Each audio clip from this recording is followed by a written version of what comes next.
শাওয়ারের ধারার নিচে চোখ বন্ধ করে মাথাটা রেখে পাক্কা 5 মিনিট জড়ভরতের মতো দাঁড়িয়ে থাকাটা আমার রোজকার অভ্যেস হয়ে গেছে। এই 5 মিনিটে সারাদিনের সব ঘটনা, দুর্ঘটনা, ঠিক ভুল, গ্লানি, হেরে যাওয়া, মানিয়ে নেওয়া সব সব যেন ধুয়ে নেমে যায় শরীর থেকে। এরপর শুরু হয় আমার স্নান বিলাস। ঠিকই শুনেছেন, মানুষের তো অনেক রকমের শখ থাকে, খাওয়া দাওয়া, বেড়ানো, বই, সিনেমা, মদ, সিগারেট অথবা নারী। আমার শখ স্নান সম্পর্কিত। আমি মহিলা হলেও তবুও মানিয়ে যেত, কিন্তু একজন পুরুষ সাবান, shampoo, body mist, bath bomb, bath salt ইত্যাদি নিয়ে অবসেসড, সেটা অনেকেই স্বাভাবিকভাবে নিতে পারে না। তবে এটাই আমার একমাত্র শখ। কবে থেকে কিভাবে গ্রো করেছে জানি না, তবে বাড়ছে উত্তরোত্তর। নিউ টাউনের 6 তলের এই ফ্ল্যাটটা খুব কম দামে পেয়ে গেছি। বন্ধুর ছিল, হঠাৎ একটা ইমার্জেন্সি হওয়াতে ওর অনেক টাকার দরকার হয়ে পড়ে। আমি একা মানুষ, এত বড় ফ্ল্যাটের দরকার লাগে না, তবে বন্ধুর প্রয়োজনে বন্ধুর পাশে না দাঁড়ানোটা অবিবেচকের মতো দেখায়, তাই কিনে নিলাম। আগে অনেকবার ওর এই ফ্ল্যাটে এসেছি, ফ্ল্যাটটার তারিফও করেছি। সুন্দর রুচিশীল ভাবে সাজিয়েছিল মেঘা আমার বন্ধু তমালের বউ। তমাল ওর শহর ময়নাগুড়ি চলে যাওয়ার পর আর কোনো যোগাযোগ রাখিনি। যাই হোক, আসল কথা থেকে সরে যাচ্ছি। আগে রেন্টেড ফ্ল্যাটে থাকতেও এই বিলাস ছিল, তবে নিজের এই সুন্দর গোছানো ফ্ল্যাটে এসে শখটা আরো মাথা চাড়া দিয়ে উঠেছে। শুক্রবার সন্ধেটা আমার বন্ধুরা ক্লাব, পাব, মুভি, গার্লফ্রেন্ড পাবো ইত্যাদি নিয়ে কাটায়, আর আমি অপেক্ষা করি কতক্ষণে বাড়ি ফিরব। স্নানঘরটা যেন এক অমোঘ আকর্ষণে ডাকে আমাকে। আমার এই অবসেশনের কথা একমাত্র জানে পরম, আমার বন্ধু। দুজনের অফিসই সেক্টর 5-এ। আমরা দুজনেই মালদার ছেলে। কলকাতায় কেরিয়ারের শুরুর দিকের বেশ কিছুটা বছর আমরা একটা মেস বাড়িতে রুমী ছিলাম। তখন থেকেই পরম জানতো আমার এই শখের ব্যাপারে। তবে এটা নিয়ে ঠাট্টাই আর কি করে না, শুধু মাঝে মধ্যে বলে, একটা বিয়ে কর, তারপর বুঝবি এসব শখ টক না 2 দিনে হাওয়া হয়ে যাবে। কথাটা আমিও খানিক মানি। তাই মধুরাকে 4 বছর ঝুলিয়ে রেখেছি। মধুরা তো নিঃশর্তভাবে আমার জন্য অপেক্ষা করছে।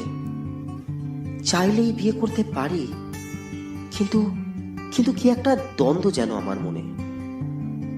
পাগলের প্রলাপ মনে হতেই পারে, কিন্তু কিন্তু কোনোভাবেই এই দ্বন্দ্ব কাটাতে পারছি না। শনিবার বেলা 11টার আগে ঘুম থেকে উঠতে যাতে না হয়, তাই কাজের মাসিকে ওই দিন সকালে ছুটি দিয়ে রেখেছি। কিন্তু সুন্দর আয়েশের ঘুমটার 12টা বেজে গেল ফোনের কর্কশ আওয়াজে। আধ ভাঙা ঘুম চোখে এক রাশ বিরক্তি নিয়ে ফোনটা ধরলাম। পরমের ফোন। বাধ্য হয়ে বললাম, হ্যাঁ বল, কি হয়েছে? উঠে পড়, 7 ঘন্টার মধ্যে আসছি। আরে তুই পরে আয় না, ঘুমোচ্ছি।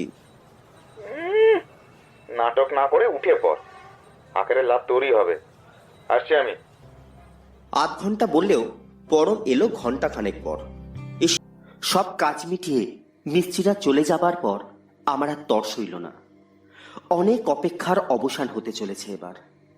সব ব্যবস্থা করতে একটু সময় গেল, সে যাক, তবে আমেজটা আমি পুরো মাত্রায় তৈরি করতে চাই। কিছু সুগন্ধি ক্যান্ডেল জ্বেলে দিলাম। বাথটাবটা ঈর্ষৎ উষ্ণ জলে ভর্তি করে তাতে ল্যাভেন্ডার রঙের 2টো বাথবম ডুবিয়ে দিলাম। সুগন্ধি রঙিন ফেনায় ঢেকে গেল জলের ওপরটা। এবার ধীরে ধীরে নিজেকে আবরণ মুক্ত করে টাবের জলে নিজেকে ভাসিয়ে দিলাম।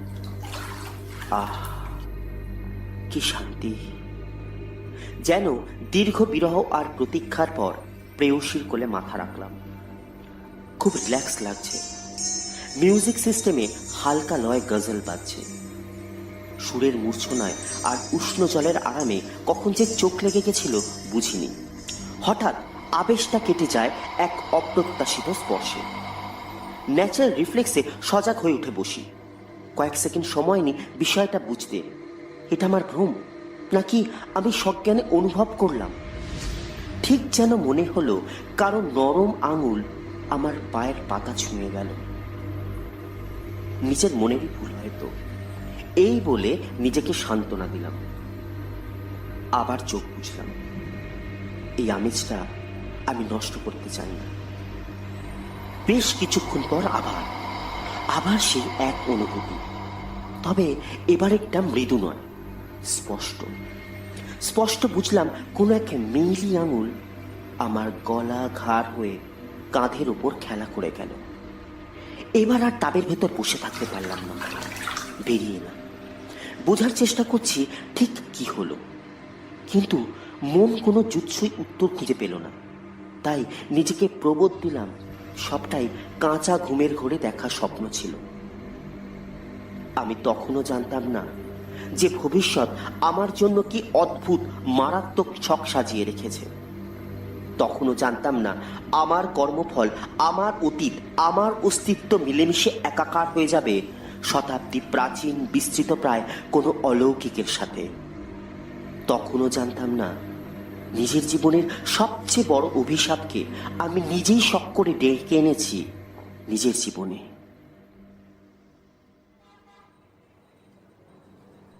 কাজ বড় বালাই, বুঝলে ভাইয়া। বিশেষত যদি কর্পোরেটে থাকো আর যদি সেলসে থাকো, তাহলে তো হয়েই গেল। টার্গেট অ্যাচিভ করতে করতেই জীবন শেষ। না পারলে বসের গাল, আর পারলে পিঠ চাপড়ে কাঁধে ডবল বোঝা চাপাবে। কে যে কখন তোমার কি করে দিচ্ছে না, ধরতেই পারবে না। কথাগুলো একটানা বলে পরম একটু থামলো। আমি দোনামোনাতে ছিলাম যে সেদিনের সেই অনুভূতির কথাগুলো ওকে বলবো কিনা। তবে মাঝে আরো বেশ কিছুদিন কেটে গেছে, তেমন আর কিছু অনুভব করিনি, তাই আর কিছু বললাম না। কিন্তু আমাকে অবাক করে দিয়ে পরম হঠাৎ বলল, এই জানিস রাতুল, যে লোকটার কাছ থেকে টাপ কিনেছিলাম তিনি নাকি মারা গেছেন হঠাৎ করে। আর মৃত্যুটা বড় অদ্ভুত, জানিস। মারা গেছে? কি বলছিস তুই? আর ওনার মৃত্যুটা অদ্ভুত, সেটা কেন? আরে তোর টাপটা কিনতে গিয়ে ওখানে একটা ছোট্ট সিন্দুক বেশ লেগেছিল। টাকা কম থেকে তখন কিনতে পারিনি, তাই পরশু গিয়েছিলাম। গিয়ে শুনি দুদিন আগে, মানে যেদিন তুই কিনে আনলি তার পরদিন ওনাকে ওনার বেডরুমে মৃত অবস্থায় পাওয়া যায়। ফরেন্সিক বলছে গলা টিপে হত্যা, কিন্তু গলায় কোনো দাগ নেই। ঘরের দরজা জানালা সব ভেতর থেকে বন্ধ ছিল। খুব কপাল জোরে তুই পেয়ে গেছিলি জিনিসটা।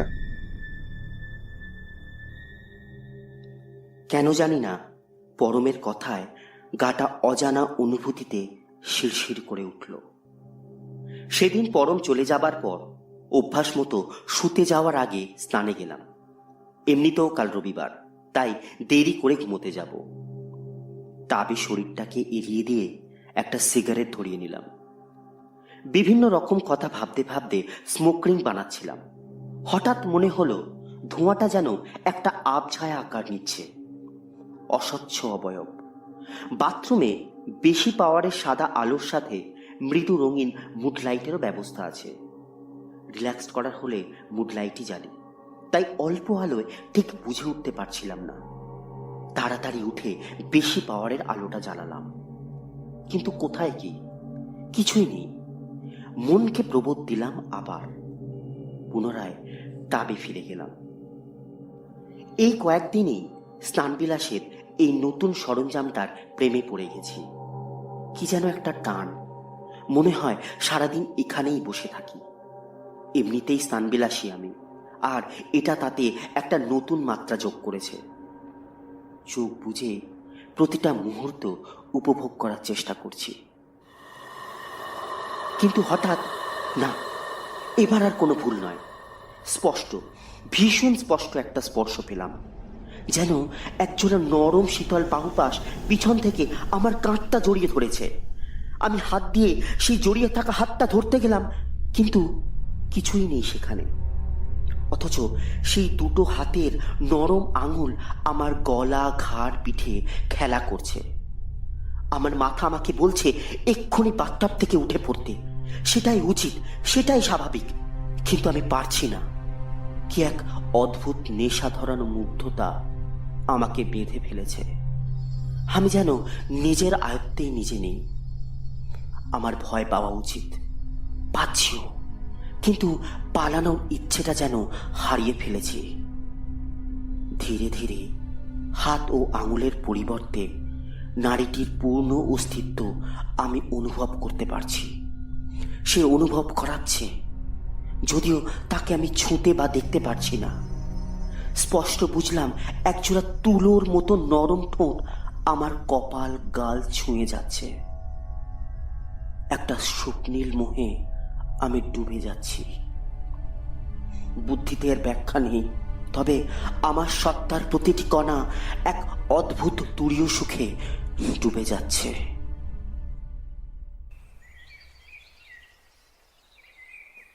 সকালের আলো চোখে পড়তে ঘুম ভাঙল। দেখলাম আমি নিজের খাটে শুয়ে, কিন্তু আমি তো ঘরে কখন এলাম? চোখ বন্ধ করে কাল রাতের ঘটনাটা ভাবার চেষ্টা করলাম। মাথাটা খুব ভার লাগছে। তার মানে আমি কাল ঘুমিয়ে ঘুমিয়ে স্বপ্ন দেখেছিলাম। নিজেরই হাসি পেল। তাড়াতাড়ি করে উঠে ফ্রেশ হয়ে নিলাম। আজ মধুরার সাথে ডেট আছে। সারাদিন মুভি দেখে বাইরে খেয়ে কিছু টুকটাক শপিং করে বাড়ি যখন ফিরলাম, ততক্ষণে কালকের ঘটনার কোনো রেশ মাথায় অবশিষ্ট নেই। খুব ক্লান্ত লাগছিল, তাই আজকে আর টাবের দিকে গেলাম না। স্নান সেরে ফ্রেশ হয়ে ঘরে এসে টিভিটা চালালাম। দেখতে দেখতে কখন যে ঘুমিয়ে পড়লাম জানি না। রাত্রে খুব ঠান্ডা লাগতে ঘুমটা ভেঙে গেল। চোখ খুলে যা দেখলাম তাতে মুহূর্তে আমার সমস্ত ঘুম ছুটে গেল। আমি শুয়ে আছি টাবে। বাথরুমটা বেডরুমের সাথে অ্যাটাচড, কিন্তু আমি এখানে কিভাবে এলাম? তাড়াতাড়ি করে উঠে দাঁড়ানোর চেষ্টা করতেই দেখলাম সেই বাহুপাশ আমাকে আষ্টে পিষ্টে জড়িয়ে ধরেছে। আমার সত্যিই ভয় করতে আরম্ভ করলো। আমি পালাতে চাইলাম, পারলাম না। চেঁচিয়ে বলে উঠলাম, কে তুমি? কেন করছো এমন? কথাগুলো ইংরাজিতে জিজ্ঞাসা করলাম। কেন করলাম জানি না। হয়তো মনের কোনো এক কোণায় সূক্ষ্ম সন্দেহ ছিল যে পুরো এই ঘটনাটার পেছনে সেই মেম সাহেবের আত্মার অস্তিত্বই আছে। আমি তখনও জানতাম না যে কত বড় ভুল ধারণা এটা আমার। আবার গত রাতের ঘটনার পুনরাবৃত্তি। আমি যেন কোনো অদৃশ্যের বন্দী। আজ আর আমার নার্ভ নিতে পারল না। মাথাটা ঘুরে গেল। চোখের সামনে সব কালো।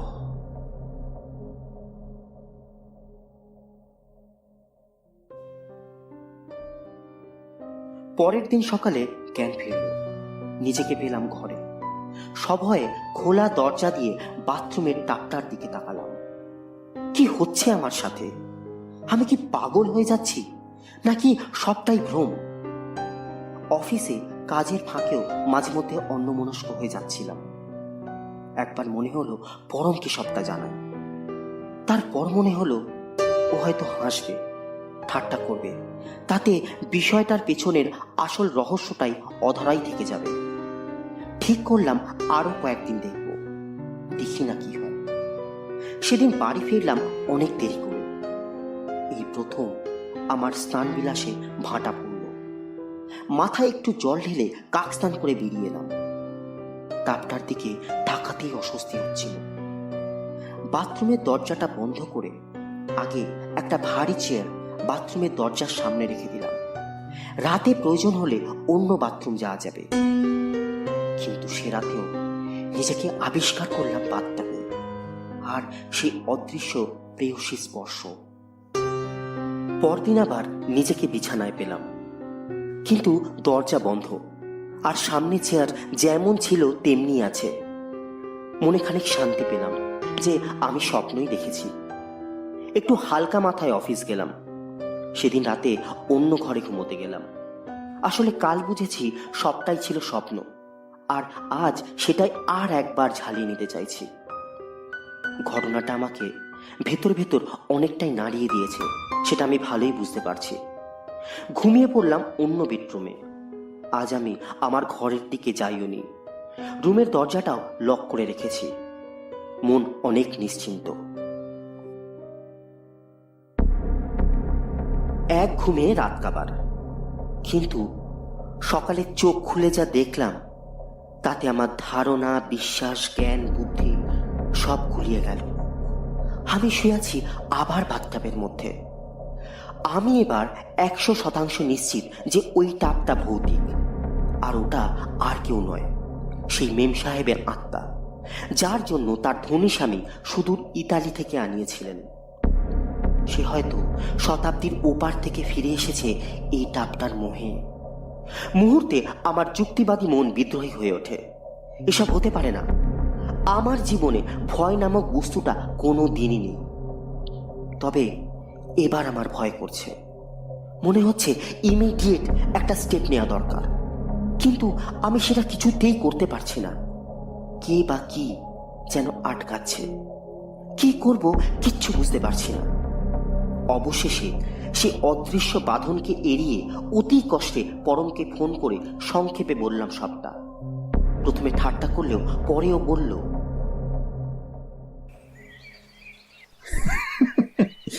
দেখ রাতুল, আমার মনে হয় তো স্লিপ ওয়াকিং জাতীয় কিছু একটা প্রবলেম হচ্ছে।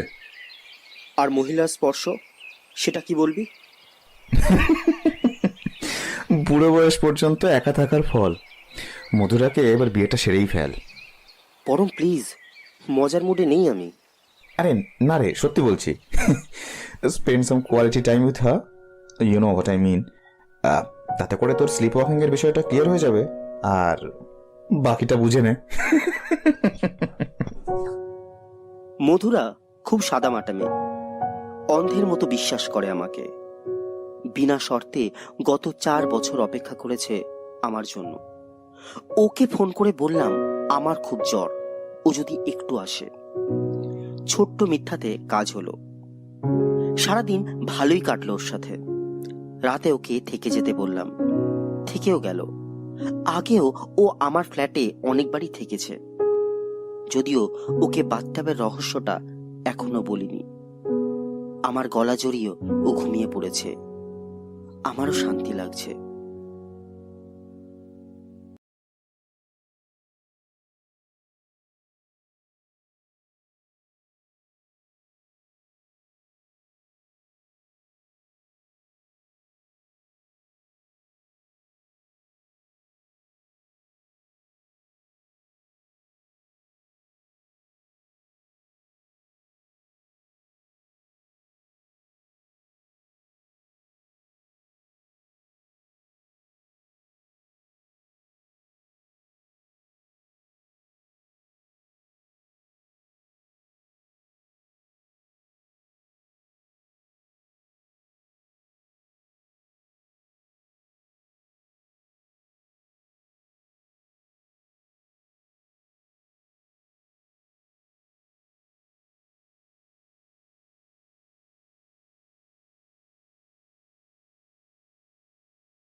যখন সে স্নানে মগ্ন ছিল।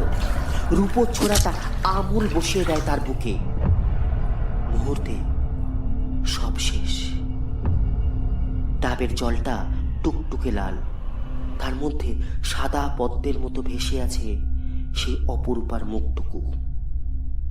পরের দৃশ্যে এক বিশাল প্রাসাদের ভগ্নস্তূপের মধ্যে পড়ে আছে ডাবটা।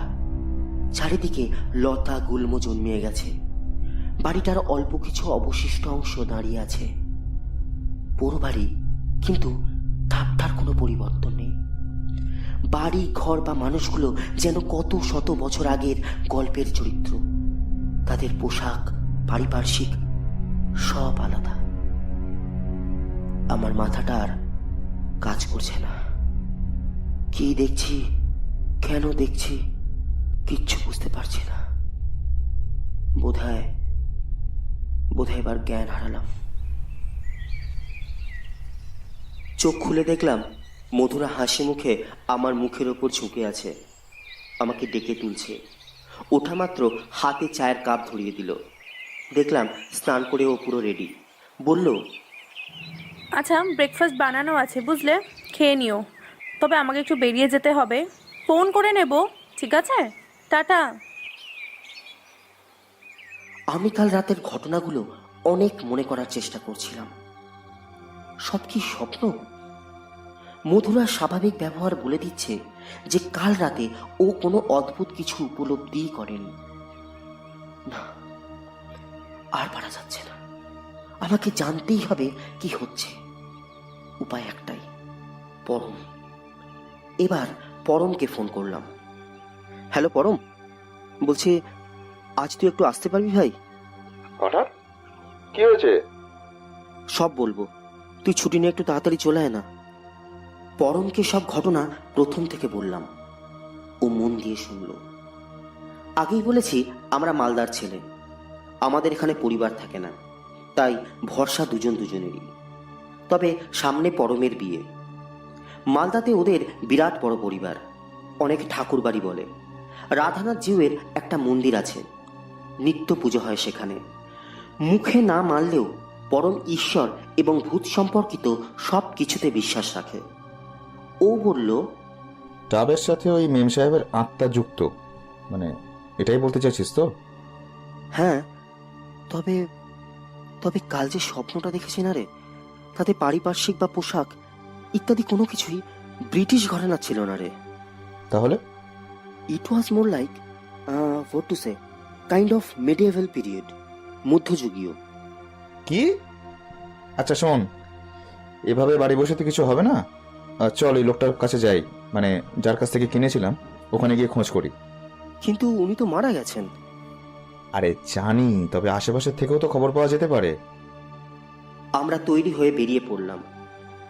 জানতাম না আরো কত অদ্ভুত চমক আমাদের জন্য লুকিয়ে রেখেছে ভবিষ্যৎ। খোঁজ নিয়ে জানলাম উনি আসলে পুরনো জিনিসের বেআইনি ব্যবসা করতেন। মানে খরিদ্দারদের বলতেন ওনার পূর্বপুরুষদের ব্যবহার্য বস্তু উনি অর্থের অনটনে বেচে দিচ্ছেন।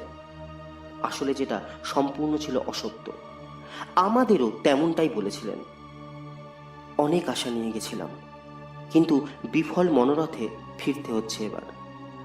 আমরা যখন ফেরার পথ ধরেছি, তখন হঠাৎ পিছন থেকে এক ক্ষীণ কণ্ঠ ডাকলো, আমি জানতাম আপনারা আসবেন। দুজনেই একসাথে চমকে পেছন ফিরে তাকালাম। দেখলাম একজন রূপচ বৃদ্ধ দাঁড়িয়ে, সারা মুখ দাড়িতে ঢাকা, মাথার চুল উস্কো খুস্কো। পরনের পোশাকটাও খুব মলিন। আমরা ওনার দিকে এগিয়ে গেলাম। পরম বলল, আমাদের বলছেন? হ্যাঁ, আমি জানতাম আপনারা আসবেন। আমি এটাও জানতাম যে কি করে জানলেন হ্যাঁ, যে আমরা আসবো? আপনি আপনি চেনেন আমাদের? যেদিন জয়টা বলে আগে দেওয়া উচিত। Myself David Paterson. গায়ে ব্রিটিশ আর ভারতীয় দুই রক্তই বইছে। ব্রিটিশ রক্তটা অবশ্য অবৈধ, ঠিক যেমন ছিল স্যামুয়েল পিন্টোর। অবশ্য অবৈধ মিশ্রণটা পূর্বপুরুষের সময় হয়েছিল। যাই হোক, ছোটবেলাটা যাদের অন্ধকার হয়, বেশিরভাগ ক্ষেত্রে পরবর্তী জীবনে সে ছায়া কম বেশি পড়েই। ও সরি, আমি বোধহয় অন্যদিকে চলে যাচ্ছি। Sorry, extremely sorry. আমার ছোটবেলাটা শুধরে গেছিল এক সহৃদয় মানুষের জন্য। তিনি ভারতীয় ছিলেন। স্বাধীনতার পর তখন আমি খুবই ছোট একটা কাপড়ের দোকানে কাজ নিই। মালিকের নেক নজরে আসি। উনি আমার লেখাপড়ার ভার নেন। ইতিহাস নিয়ে পড়াশোনা করি। পড়তে ভালোবাসতাম, তাই লাইব্রেরিয়ানের চাকরি নেই। কাজের ফাঁকে ফাঁকে অনেক বই পড়ার সুযোগও পাই। বেশ চলছিল। একদিন এক পাবে আলাপ হয় স্যামুয়েলের সাথে। জাদুয়াই, জন্মের ইতিহাস, অবৈধ বংশ, অনেক কিছুতেই মিল বেরিয়ে যায়। তাই অসমবয়সী দোস্তি হতে বেশি সময় লাগে না। খারাপ সঙ্গে নরকবাস, জানেন তো? আমারও তাই হলো। পিন্টোর বেআইনি ব্যবসাতে আমিও যুক্ত হয়ে গেলাম কাঁচা টাকার লোভে। আর একটা লোক ছিল ইতিহাস। ইতিহাস আমাকে টানত। তা সে মানুষের হোক, দেশের হোক, বা কোনো বস্তু বিশেষের হোক। পিন্টো চোরা পথে অ্যান্টিকের ব্যবসা করত। কিভাবে আনতো বা কাদের মাধ্যমে তা জানি না। আমার কাজ ছিল প্রয়োজনে খরিদ্দারের সামনে ওর বুড়ো আত্মীয় সাজা, যে কিনা গড় করে সেই জিনিসটার ইতিহাস বলে যেতে পারে, যাতে করে খরিদ্দার ভাবতেও জিনিসটা সত্যি পিন্টোর এবং অভাবের তাড়নায় সে ওটা বেচে দিচ্ছে। বদলে মোটা কমিশন। ঠিক আছে, কিন্তু কিন্তু আপনি আসল কথাটা বলুন প্লিজ। বলছি, তবে এগুলো তো বলা দরকার, তাই না? আচ্ছা, আপনি তো চাকরি করতেন, আর মিন্টোর ব্যবসা থেকেও তো কিছু, তাহলে আপনার অবস্থা এমন হলো কেন? পাপ আর লোভ। কাঁচা টাকার লোভে লাইব্রেরির চাকরিটা ছেড়ে দিই। বাঁকা পথে টাকা আসলেও বেলাগাম জীবনযাপনের জন্য টাকা বেরিয়ে যাচ্ছিল। তারপর পিন্টো চন্দননগরের কোন এক ফরাসি সাহেবের বংশধরদের থেকে এই ছাপটা পায়। জিনিসটা প্রথম দেখাতেই যেন আমাকে টানতে থাকে। মনে হয় এই জিনিস না পেলে জীবন বৃথা। তখন আমি পাশের পাড়াতে একটা গোটা বাড়ি ভাড়া নিয়ে এলাহি আমি যে থাকতাম। পরিবার আমার কোনো গালেই নেই। যাই হোক, খুব চড়া দামে কিনলাম তাপটা, বাড়িতে বসালাম। আরো একটা কারণ ছিল তাপটা কেনা। জিনিসটার প্রত্নতাত্ত্বিক মূল্য আর ওর কিংবদন্তি। হ্যাঁ, অনেক পুরনো। তৈরি ইতালিতে প্রায় প্রায় 200 বছর আগে। মাত্র 200 বছর? কে বলেছে? Do you know about Emperor Nero's porphyry bathtub? আপনি কি রোমের রাজা নেরোর কথা বলছেন? Yes, sir. ওই টাপটা মধ্যযুগের শুরুর দিকে তৈরি, নিরোর আমলের। রোমে পাবলিক বাথ চালু ছিল, জানেন তো? স্নান বিলাস ছিল সে কালের ধনীদের বিশেষ শখ। এটিও তৈরি ওই সময়ে। তবে ঠিক তলার দিকে আটকানো তামার ফাতে লেখাটা খোদাই আছে, দেখতে পাবেন। তাহলে ইতালির ওই কারিগরের নাম আর তারিখ? আসলে টাপটা যে সারাই করেছিল সে নিজের নাম আর তারিখ ওর গায়ে খোদাই করে দিয়েছিল। সে নিজেও হয়তো আসল নাম দাম লেখা পাতের খোঁজ পায়নি। সারাই? কিসের সারাই? আপনি বোধহয় মোটেও মন দিয়ে দেখেননি জিনিসটা, তাই না? চালের দুদিকে হাতল ছিল। কোনোভাবে সেটা ভেঙে যায় আর সেটাই ঘষে মেজে ঠিক করা হয়। তার উপর একটু খোদাইয়ের কারুকলা করেছিল হয়তো ওই ইটালির মিস্ত্রি, যার কথা আপনি বলছেন। হাতলের কথাটা শুনে বুকটা ছ্যাঁত করে উঠল। আমার গত রাতের স্বপ্নের টাপটাও অমনি ছিল। তার মানে আমি নিজের টাপটার সম্পর্কেই দেখছিলাম নাকি? ব্যস্ত হয়ে বললাম, আপনি কিন্তু আসল বিষয়টা এখনো বললেন না। বলছি সরি, অনেকটা সময় নিচ্ছি আপনাদের। যাই হোক, জিনিসটা কেনার পর কিছুদিন সব ঠিক গেল। অদ্ভুত এক আকর্ষণ অনুভব করতাম, যেন ওটা সজীব। কেমন একটা না থাক, বললে হয়তো আপনারা আমাকে পাগল ভাববেন। প্লিজ প্লিজ বলুন। মনে হতো ওটা নির্জীব বস্তু নয়, যেন রক্ত মাংসের মানবী। তারপর একদিন আমি ওর অস্তিত্ব অনুভব করি। মনে হয় কোন নারী আমাকে, মানে আমার সাথে খুব ভয় পেয়ে যায়, কেননা ঘটনাটা বারবার ঘটে। পিনটাকে বলি ওটা ফেরত নিতে, অর্ধেক দামে হলেও চলবে। ও রাজি হয় না। এদিকে আমার জীবনে একের পর এক অদ্ভুত দুর্ভাগ্যজনক ঘটনা ঘটতে থাকে। বাড়িতে ডাকাতি, বিভিন্ন অসুখ বিসুখ, অনেক আর্থিক ক্ষতি হয়। পিন্টো তখন আমার থেকে হাত ছেড়ে নিয়েছিল, এড়িয়ে চলছিল। খুব চিন্তায় ছিলাম। জিনিসটার ইতিহাস জানার জন্য চন্দননগরে গেলাম। যাদের জিনিস ছিল তাদের থেকে জিজ্ঞাসাবাদ করে তেমন কিছু পেলাম না, একটা ডায়েরি ছাড়া। সেটাই হলো সোনার খনি। দাঁড়ান, দিচ্ছি। বৃদ্ধের কথাগুলো আমরা মোহগ্রস্তের মতো শুনছিলাম। সত্যি মিথ্যে বিভেদ করার ক্ষমতা হারিয়ে ফেলেছি। উনি একটা চামড়া বাঁধানো ডায়েরি দিয়ে বললেন, সব ইতিহাস আমরা এখানেই পাবো। পরম বলল, আপনি এই জিনিসটার থেকে মুক্তি পেলেন কি করে? মুক্তি পেয়েছি কি? আমার বেঁচে থাকাটা কি আদৌ বেঁচে থাকা? আমি ওর ইতিহাস জানতে পেরে বুঝতে পারি আমার বাঁচার পথ একটাই। কেউ যদি স্বেচ্ছায় এটা নিয়ে নেয়, তবেই। পিন্টাউকে ডায়েরির কথা বলিনি, বলেছিলাম বিনামূল্যে ওটা ফিরিয়ে নিতে। নিয়েও ছিল, আর আমি রেহাই পেলাম। ওই জিনিস আপনার কাছে থাকলে আপনাকে রাজা বানাতে পারে, তবে পরিবর্তে আপনাকে ওর চাহিদা মেটাতে হবে। আর যেই আপনি ওর থেকে রেহাই চাইবেন, ওটাকে দূরে সরাতে চাইবেন, ও আপনাকে হয় ধনে অথবা প্রাণে মারবেই। এই দেখুন না, আমাকে ধনে মেরেছে, আর পিন্টুকে প্রাণে।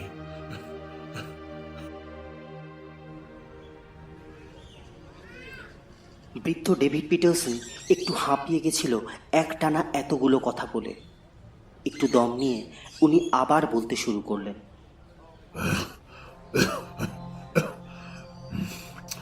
তবে জানবেন, আপনার জীবনে জ্ঞানত কোনো পাপের ছোঁয়া না থাকলে ও আপনার কোনো ক্ষতি করতে পারবে না। ওই মহাপাপ পাপকে বা পাপীকে চুম্বকের মতো টানে। আপনারা শিক্ষিত ভদ্র সন্তান, আশা করি মুক্তি আপনারা পাবেন। তবে হ্যাঁ, ওই জিনিস আপনি জোর করে কাউকে দিতে পারবেন না। স্বেচ্ছায় কেউ আপনার থেকে নিলে তবেই মুক্তি। বৃদ্ধের বাড়ি থেকে ফেরার সময় মাথায় অনেক প্রশ্ন ঘুরপাক খাচ্ছিল। পরম বলল, উফ, থ্রিলার স্টোরি যেন পুরো একটা। মনে হচ্ছে কতক্ষণে ডায়েরিটা পড়বো। তবে বুঝলি রাতুল, যা হোক করে এটাকে বিদায় করতে পারলে তোরা চাপ নেই। আরে ডেভিড বললো না যে যার অতীতে পাপ আছে এই জিনিস তারই ক্ষতি করে মাত্র। আমরা তো ছাপোষা কেরানি রে ভাই। বসকে মিথ্যা কথা ছাড়া অন্য পাপ করার সুযোগ কোথায় পাই বল? আমি ওর হাসির সাথে তাল মেলাতে পারলাম না। আমার অতীতের কর্মফলকে আমাকে মুক্তি পেতে দেবে, নাকি আমারও শেষ হবে ওই স্যামুয়েল পিন্টোর মতো? কি হতে চলেছে আমার ভবিতব্য জানি না, কিচ্ছু জানি না। শুধু অজানা আশঙ্কায় অন্তরাত্মা যেন শুকিয়ে যাচ্ছে। বাড়ি ফিরে স্নান খাওয়া সেরে ডায়েরিটা নিয়ে বসলাম দুজনে। আমার বুকের বাঁ পাশের হৃৎপিণ্ডের কম্পন বেড়ে গেছে শতগুণ। ভীষণ চাপা একটা উত্তেজনা অনুভব করছি, হাজার প্রশ্নের জট মাথায়। সাহেব অধুনা লালকুঠির কাছে ডিওরলিয়ে দুর্গ তৈরি করেন। ইঙ্গো ফরাসি যুদ্ধের আঁচ এ দেশেও প্রভাব ফেলেছিল। ফরাসিরা আর যাই হোক ইংরেজদের মতো নীচ নয়। অত সুন্দর স্থাপত্যটা ভেঙে গুড়িয়ে দিল ওই ইংরেজ। তবে এখন বোঝা যাচ্ছে দুর্গ ধ্বংসের প্রচ্ছন্ন কারণ ছিল ওই টাপটা, শ্বেত মর্মরের দানবীয়টা। না জানি কোন সে দুর্বিপাকের মুহূর্ত ছিল যখন ওটা পেয়েছিলেন আমার প্রপিতামহ হরিমাধব সামন্ত। শুনেছি পুরো দুর্গ ভেঙে গুড়িয়ে যাওয়ার পরও অক্ষত ছিল ওই টাপটা। হরিমাধব সামন্ত তখন ফরাসি সাহেবদের সাথে হাত মিলিয়ে চন্দন কাঠ আর মশলার ব্যবসায় বেশ উন্নতি করেছেন। গঙ্গার ওপারে ইংরেজদের অত্যাচারী বলা হতো, কিন্তু সে তুলনায় কলকাতা থেকে অনেক বেশি উন্নত এপারের চন্দননগর। সবই মা বৌড়াল চণ্ডীর আশীর্বাদ। কোনো এক কাজে ডেসল্যান্ড সাহেবের সাথে হরিমাধবের পরিচয় হয়, তার থেকেই বন্ধুত্ব। টাপ বস্তুটি প্রথম হরিমাধব ওখানেই দেখেন। অভিনব জিনিস, দেখতেও খাসা। স্বাভাবিকভাবেই জানতে চান তার সম্পর্কে। জানতে পারেন কোনো এক নাবিক সাহেবকে মাঝে মধ্যেই দেশ বিদেশের কিছু অদ্ভুত জিনিসপত্রের খোঁজ এনে দিত। সাহেবের অলৌকিকতার উপর খুব ভরসা ছিল। তেমনভাবেই খোঁজ পান এই টাবের। জানতে পারেন টাবটার এমনই মহিমা যে সে তার মালিকের সব মনস্কামনা পূর্ণ করে। ধন, বল, অর্থ সব কিছু। পরিবর্তে তাকে একটু খুশি রাখতে হয়। সাহেব খুব অবাক হয়ে নাবিকের কাছে জানতে চান খুশি রাখতে মানে কি। নাবিকের কথানুসারে টাপটা আসলে তৈরি মধ্যযুগের শুরুর দিকে। রাজা নিরো, যিনি কিনা রোমে স্নানাগারের প্রচলন করেন, তার বিখ্যাত টাপ যে কারিগর বানিয়েছিলেন, এই টাপটাও তারই বানানো। বানিয়েছিলেন এক মহিলার জন্য। সেই মহিলা নাকি বিভিন্ন রকম কালো জাদু জানতেন। তিনি নিজের অক্ষয় যৌবন প্রাপ্তির জন্য নিজের জাদুর মাধ্যমে ওই টাপকে এক মারাত্মক ক্ষমতাশালী বস্তুতে পরিণত করেন। নিয়মিত এর ব্যবহারে ব্যবহারকারীর সব মনস্কামনা পূর্ণ হয়। শুধু টাপটাকে মাঝে মাঝে খুশি করতে হয়, আহুতি দিতে হয়, বলি দিতে হয়, খেতেও দিতে হয় সেটিকে। সাহেব অবাক হয়ে জানতে চান কিসের বলি। নাবিক বলে নিষ্পাপ প্রাণের। টাবের জলে ডুবিয়ে মারতে হয় এক নিষ্পাপ প্রাণকে। তবে একদিন ওই মহিলার স্বামী নাকি জানতে পেরে যান সবকিছু। তিনি ওই টাবের মধ্যেই খুন করেন তার স্ত্রীকে। মৃত্যুর আগে সেই জাদুকরী তার শেষ নিঃশ্বাসের সাথে জাদু শক্তির সাহায্যে নিজের অস্তিত্ব মিলিয়ে দিয়ে যান ওই টাবের সাথে। তিনি শেষবেলায় বলেছিলেন, আমি বেঁচে থাকব এই টাবের মাধ্যমে। কেউ এই টাবটাকে ধ্বংস করতে পারবে না। যুগের পর যুগ মানুষের লিপ্সা চরিতার্থ করবে এটি। তারপর বিভিন্ন হাত ঘুরে জিনিসটা নাবিকের কাছে এসেছে, কিন্তু নাবিকের টাকার প্রয়োজন, তাই ডেসল্যান্ড সাহেব উৎসাহের সাথে সেটা কিনে নেন। আর তিনি অকপটে স্বীকার করেন হরিমাধবের কাছে যে এই টাবটা তার জীবনে আসার পর ওনার ক্ষমতা বেড়েছে বহু গুণ। ওপরতলার মুলার সাহেবের পরিবর্তে চন্দননগরের পুরো দায়িত্ব কাগজে কলমে ওনাকে দেওয়া হয়েছে। আর্থিক উন্নতিও হয়েছে প্রচুর। হরিমাধব নিজের কৌতূহল চাপতে না পেরে জানতে চান টাবের জন্য বলিদানের ব্যাপারটা। সাহেব ইঙ্গিতপূর্ণ হাসি হেসে বলেছিলেন, বাংলাদেশে কত গরিব ভবঘুরে আছে, মাঝে মধ্যে 2-4 জন হারিয়ে গেলে কেউ খোঁজ রাখে না। বেশ কিছু বছর ভালোই চলেছিল। তারপর হঠাৎ নাকি ডেসল্যান্ডের মাথায় বিকার ধরা পড়ে। সেই সময় ইউরোপ উত্তাল 2 যুযুধানের যুদ্ধের জন্য। সেই ইঙ্গো ফরাসি যুদ্ধের আঁচ এদেশেও এসে পড়ে। ডেসল্যান্ড পরাজিত ও বিতাড়িত হন। ভেঙে গুড়িয়ে যায় তার সাধের ডি আউরেলিয়া দুর্গ, যে যা পায় লুটপাট চালায়। আর হরিমাধব সে সময় টাপখানা হাতিয়ে নেয়। তারপর সামন্ত বংশের সূর্য আগামী 3 পুরুষ আর ডোবেনি। সোনার সময় ছিল। আমি রঞ্জিত সামন্ত, 4র্থতম পুরুষ।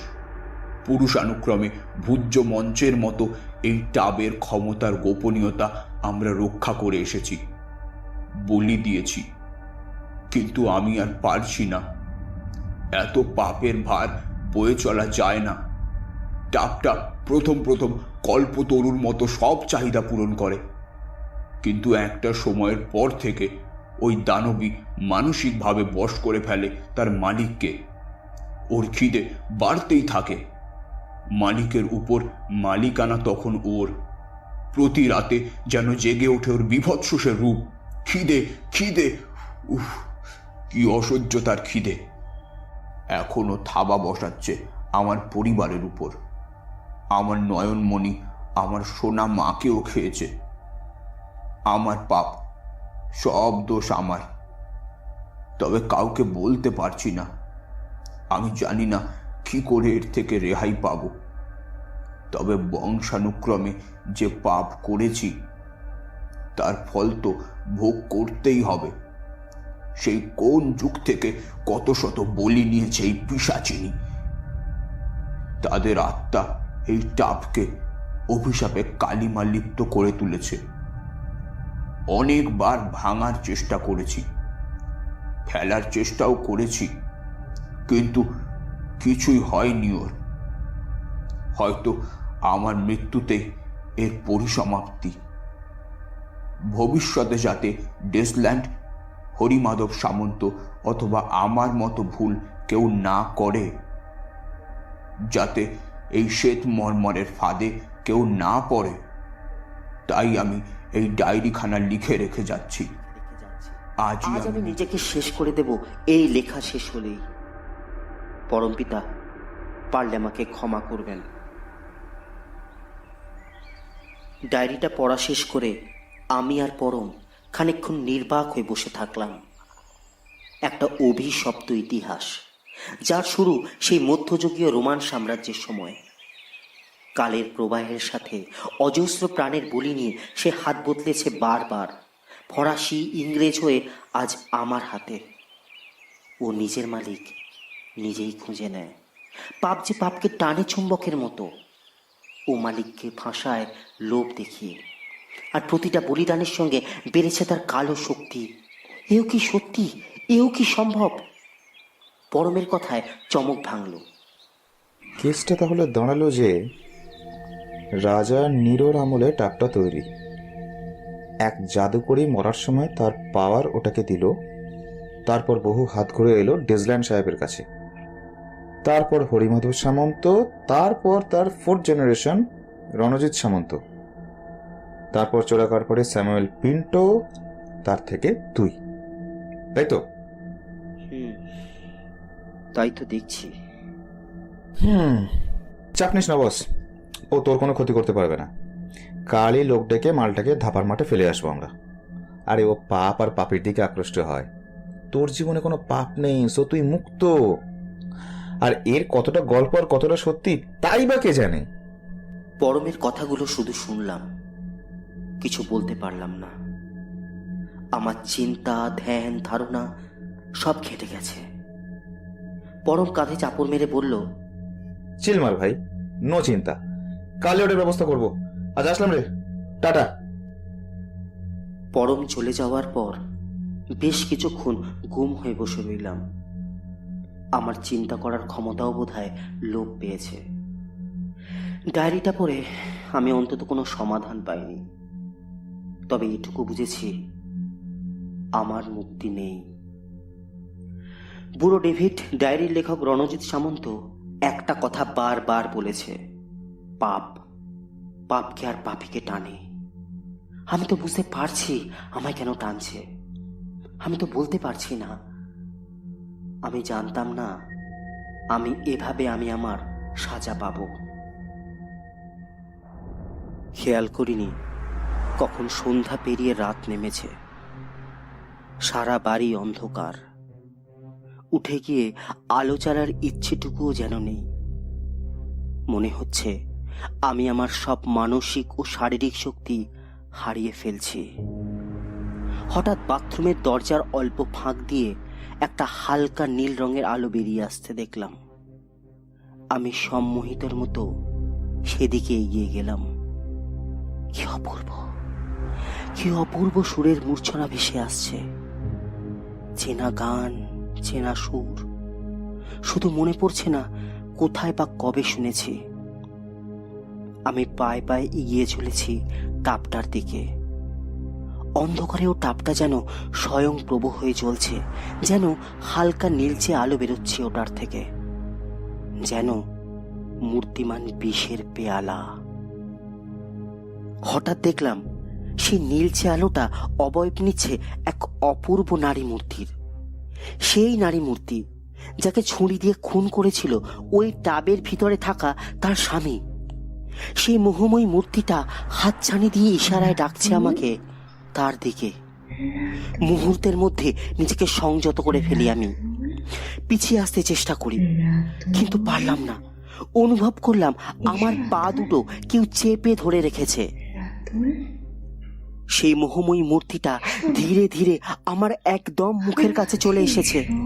মুখটা বদলে যাচ্ছে বিভৎস অস্থি সর্বস্ব একটা প্রেতের মুখে। লালা লিকলিকে জিভটা বেরিয়ে এসে আমার মুখের ওপর বুলিয়ে দিল।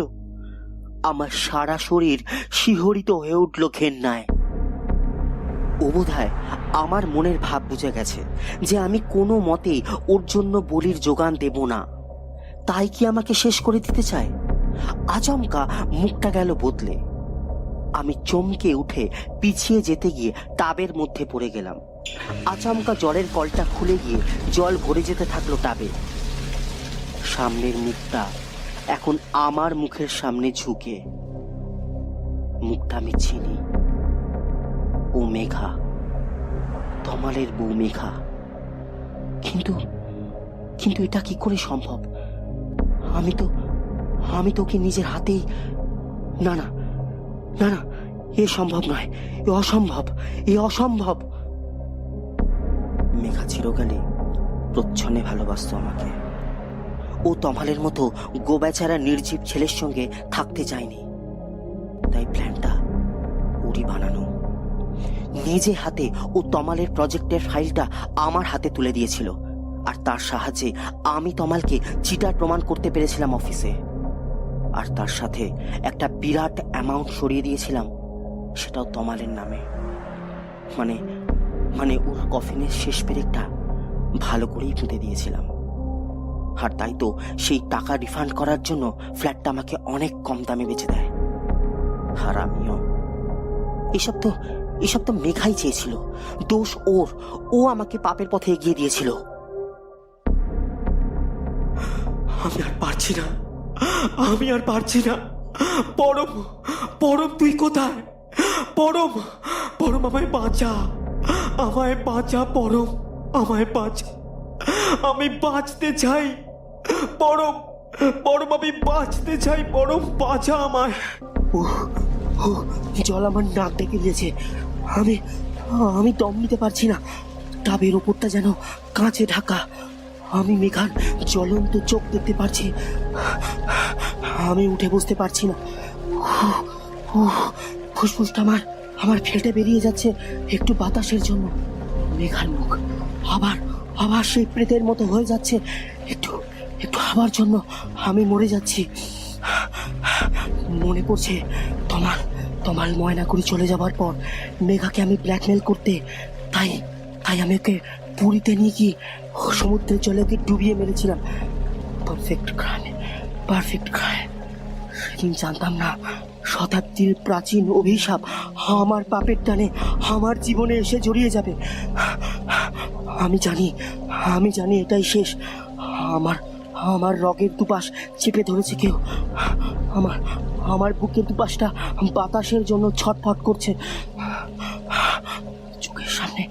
চোখের সামনে সব ঝাপসা। আমি শুধু নীলচে ধোঁয়া দেখছি। আমার সম্পূর্ণ সত্তা ক্রমশ ক্রমশ অন্ধকারে ডুবে যাচ্ছে। শ্বেত মর্মরের ফাঁক থেকে আমার আমার রক্ষা নেই, আমার রক্ষা নেই।